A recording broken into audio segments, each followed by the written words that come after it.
Sade's Tales.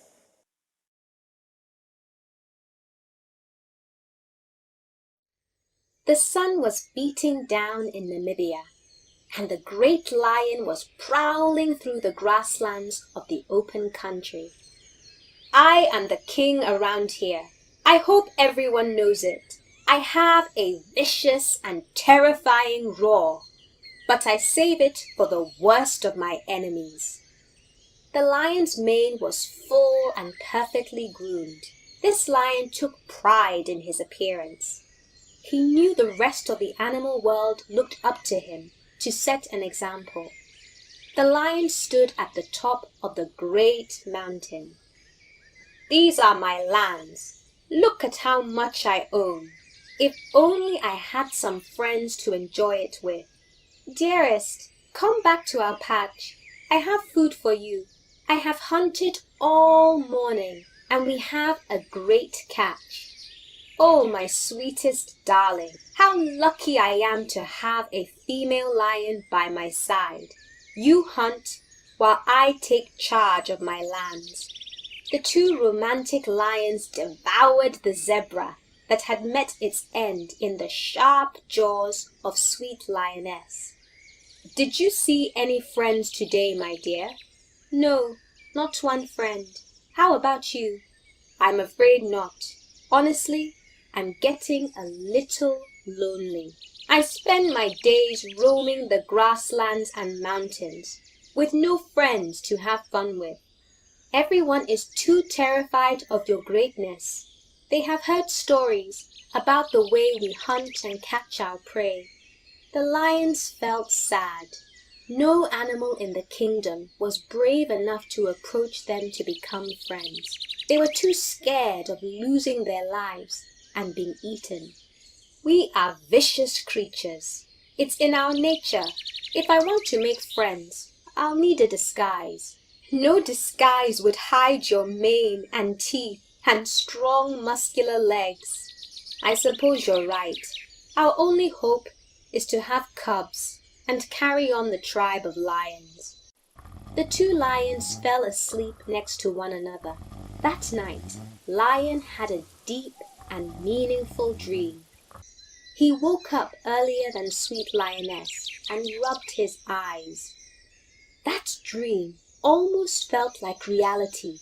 He had dreamt that an old wise man of the savannah had left a bottle of potion under the baobab tree. He remembered the words the wise man had spoken and muttered them to himself.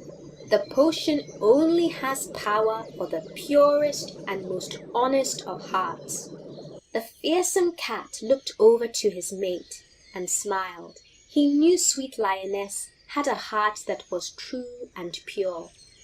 With hope in his heart, he decided to pad over to the baobab tree. "Is it really there?" The lion rubbed his eyes and blinked. A small bottle, the size of a beetle, was comfortably nestled under the tree. He put out his paw and grabbed the bottle. It was real! Was this the potion that could take away the loneliness in his life? He had to try it. With one quick swig, the potion was inside him. With a roar, he transformed into a lean springbok. "The potion has turned me into a springbok. Finally, I will be part of a herd." The sporty springbok was shining with the magic glow of the potion. He still held the potion bottle because he knew he must not lose it. Otherwise, he would never be the king of the jungle again. "I will finally be part of a herd. I'll have 100 brothers and sisters." Lion bounced up to the rest of the herd and quickly began mingling. "What's your name again, brother? You must not stray away from the herd like that. There are wild and vicious lions that prey on our herd. That's why we all stick together." "Oh, yes, yes, those terrible lions. Do you want to play a game?" "Yes, I know this great game called Leap and Slap. We'll need to get some of the others involved." Leap and slap sounds like a very fun game. They played for what seemed like hours. The other Springboks had no idea that one of their friends was a lion in disguise. Lion was overwhelmed with happiness. Playing with a group of friends was his long-term hope. Sorry, I can't play anymore. I have to get back to my children. Alice waved goodbye and disappeared back into the herd of Springbok. A tinge of sadness filled Lion as he remembered Sweet Lioness, who would be missing him. I can't stay this way forever. I need to return to Sweet Lioness. She loves me. She loves a lion, not a Springbok. Lion knew he needed to find the potion, so he went to look for it, and when he did, he quickly drank it. Before you could roar like a lion, the magic had dissolved, and he was back to his former self. Where have you been? Lion thought about telling her the truth, but he just couldn't. Oh, nowhere. Just roaming the grasslands. Oh, good. I have some good news. We will have cubs soon.